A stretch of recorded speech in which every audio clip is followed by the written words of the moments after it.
India India പുറകോട്ട് നടക്കുകയാണ് കേട്ടോ, എല്ലാ അർത്ഥത്തിലും.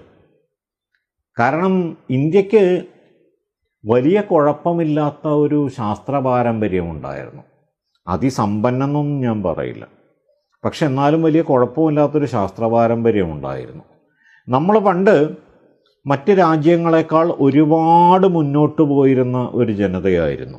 ഇപ്പോൾ ഉദാഹരണത്തിന് ആസ്ട്രോണമി അല്ല കേട്ടോ, ജ്യോതിശാസ്ത്രമാണ്, ജ്യോതിഷമല്ല. ഈ കവടി നിരത്തിയിട്ട് ഷൂ എന്ന് പറയുന്ന പരിപാടി ഉണ്ടല്ലോ, അത് ഇന്ത്യൻ ഒറിജിൻ അല്ല കേട്ടോ. അത് പണ്ട് അലക്സാണ്ടർ ഇന്ത്യയിലേക്ക് വന്നപ്പോൾ അലക്സാണ്ടറുടെ കൂടെ വന്ന കാൽഡിയൻ ജ്യോതിഷിമാർ അവർ ഇവിടെ ഇറക്കുമതി ചെയ്തൊരു സാധനമാണ്. പക്ഷെ കാൽഡിയയിൽ ഇപ്പോഴോ ഈ സാധനം ഇല്ല കേട്ടോ. പക്ഷെ നമ്മുടെ നാട്ടിൽ ഇപ്പോഴും സ്ത്രീകളുടെ കല്യാണം മുടക്കുന്ന ഏറ്റവും പ്രധാനപ്പെട്ട കഥാപാത്രം ചൊവ്വയാണ്. ചൊവ്വയിലേക്ക് മനുഷ്യൻ പോകുന്ന കാലത്ത് പോലും മെറ്റലർജിയിൽ നമ്മൾ ഒരുപാട് മുന്നോട്ട് പോയിരുന്നു. കാൽസിനേഷൻ, ഡിസ്റ്റിലേഷൻ, ഇതൊക്കെ പിന്നീട് ഒരുപാട് നൂറ്റാണ്ടുകൾക്ക് ശേഷമാണ് ലോകമറിയുന്നത്. പക്ഷെ ഇവിടെ 12ഉം 13ഉം നൂറ്റാണ്ടുകളിൽ അതുണ്ടായിരുന്നു. എന്തിന്? ആദ്യത്തെ പ്ലാസ്റ്റിക് സർജറി അത് ഗണപതിയുടെ തല ഒട്ടിച്ച പരിപാടിയല്ല കേട്ടോ, റൈനോപ്ലാസ്റ്റി എന്ന് പറയുന്ന സംഗതിയാണ്. നാസാസന്ധാനം, മുറിഞ്ഞുപോയ മൂക്കൊട്ടിക്കുക എന്ന് പറഞ്ഞ പരിപാടി 2000 കൊല്ലം മുമ്പ് ഇന്ത്യയിൽ നടന്നിരുന്നു. പൈ ഈസ് ഈക്വൽ ടു 3.14 നമ്മളൊക്കെ പഠിച്ചിട്ടുള്ളതാണ്. പക്ഷെ 3.14 നിൽക്കില്ല കേട്ടോ. 22/7 എന്ന് പറഞ്ഞിട്ടുണ്ടെങ്കിൽ അതിങ്ങനെ ദശാംശങ്ങളായിട്ട് പോയിക്കൊണ്ടിരിക്കും. അതിനെ 15 ദശാംശം വരെ കണ്ടുപിടിച്ച മനുഷ്യൻ മലയാളിയായിരുന്ന ഇരിങ്ങാലക്കുടക്കാരനായിരുന്ന സംക്രമഗ്രാമ മാധവൻ എന്ന് പറയുന്ന മനുഷ്യനായിരുന്നു. ഈ രാജ്യത്തു നിന്നാണ് ഒരു പ്രധാനമന്ത്രി പോയിട്ട് ലോകത്തെ എല്ലാ രാജ്യങ്ങളിൽ നിന്നുമുള്ള ശാസ്ത്രബോധവും യുക്തിചിന്തയുമുള്ള ആ രണ്ട് വാക്കിന് വല്ലാത്ത പ്രസക്തിയുണ്ട് കേട്ടോ, ശാസ്ത്രബോധം, യുക്തിചിന്ത.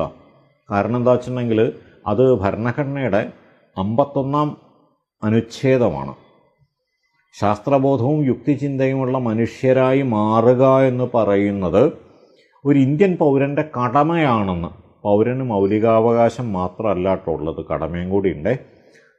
ഒരു ഇന്ത്യൻ പൗരൻ്റെ കടമയാണ് എന്ന് കൃത്യമായിട്ട് പറഞ്ഞു വയ്ക്കുന്ന ഒരു ആർട്ടിക്കിളാണത്. അതുകൊണ്ട് ശാസ്ത്രബോധവും യുക്തിചിന്തയുമുള്ള മനുഷ്യരുടെ മുമ്പിൽ പോയി നിന്നുകൊണ്ടാണ് A+B² എന്ന് പറയുന്ന സാധനം പണ്ട് വേദങ്ങളിലുണ്ട് എന്ന് ഇദ്ദേഹം പ്രസംഗിക്കുന്നത്. ആൾക്കാർ ചിരിച്ചു.